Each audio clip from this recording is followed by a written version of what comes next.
Good afternoon. I'm McEnerny-Ogle, Mayor for the City of Vancouver, and today is Tuesday, April 28th.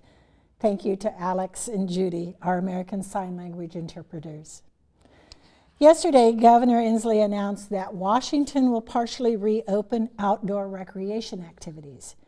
This means that on May 5th, some Washington state parks and public lands will reopen for day use and recreational activities such as hunting, fishing, and golf. This includes the reopening of previously closed state parks, public lands, and boat ramps.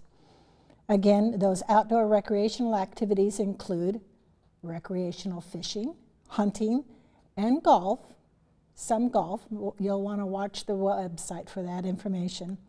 In addition to day use at state parks and state public lands managed by the Department of Natural Resources and its state fish and wildlife areas.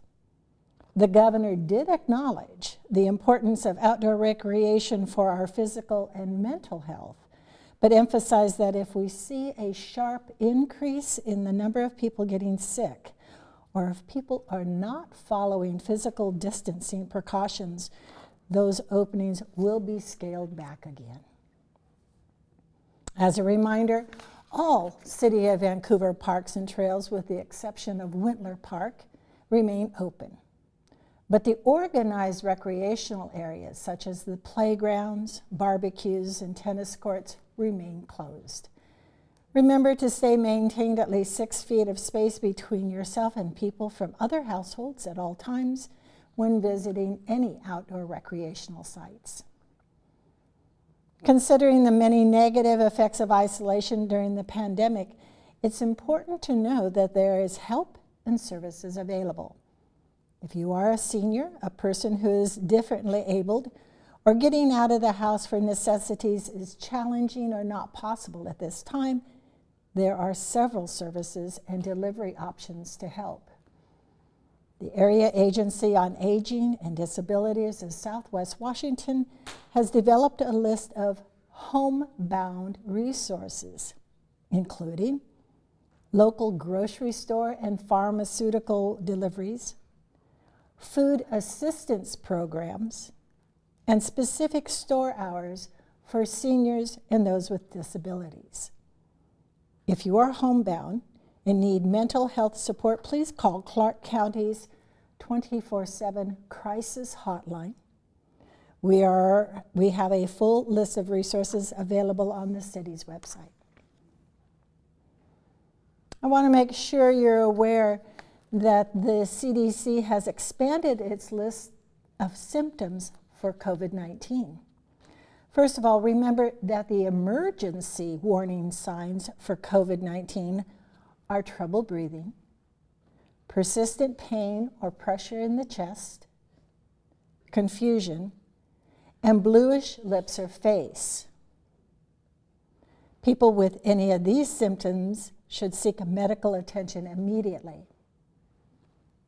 In addition, they've added fever, cough, shortness of breath, and 6 more conditions that have been added: chills, repeated shaking with chills, muscle pain, headache, sore throat, and a new loss of taste or smell. This week is Washington State University in Vancouver's last week of the semester. And I recently reached out to Chancellor Netzhammer to get a quick update of their efforts around student support and research during the COVID-19 pandemic. Here's a quick video update from Washington State University. Hello, everyone. Our mayor has asked me to focus on 2 topics today: research and student support.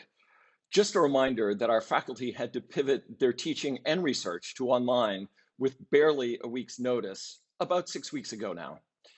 Some of our outstanding research faculty have quickly turned their expertise toward COVID-related studies. Jane Lanigan in Human Development is teaming up with Linda Eddy in Nursing to look at changes in health behaviors due to social distancing. Sarah Waters in Human Development is looking at stress in Asian Americans during COVID. Connie Nguyen Trong in nursing and Catherine Rodella in education are researching how to best support Micronesian Islander and Latinx parents engaged in at-home learning with their children. More research is surfacing each week. We continue to support our students, not just in the online classroom, but with basic necessities like rent, groceries, and technology for online learning. I would like to give a huge shout out to the Southwest Washington Community Foundation.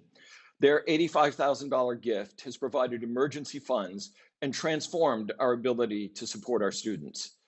I'm also grateful to all of our business and community partners who have maintained internships, especially Workforce Southwest, which has developed a new mentorship program to support our students. This is the last week of our semester, and I want to thank everyone who has helped our campus community during this time. Just this past week, we've seen a handful of states in the U.S. beginning to show reopening opportunities, but governors across the country are still struggling with just how and when to ease the restrictions that were put in place to stop the spread of the virus. It's important to remember that reopening too soon could potentially result in a second wave of the virus, just as we were beginning to flatten out the curve of the new cases.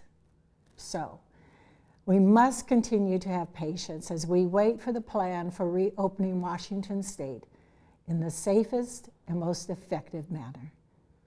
I hope you and your loved ones are all doing well. Thank you. We'll see you later this week.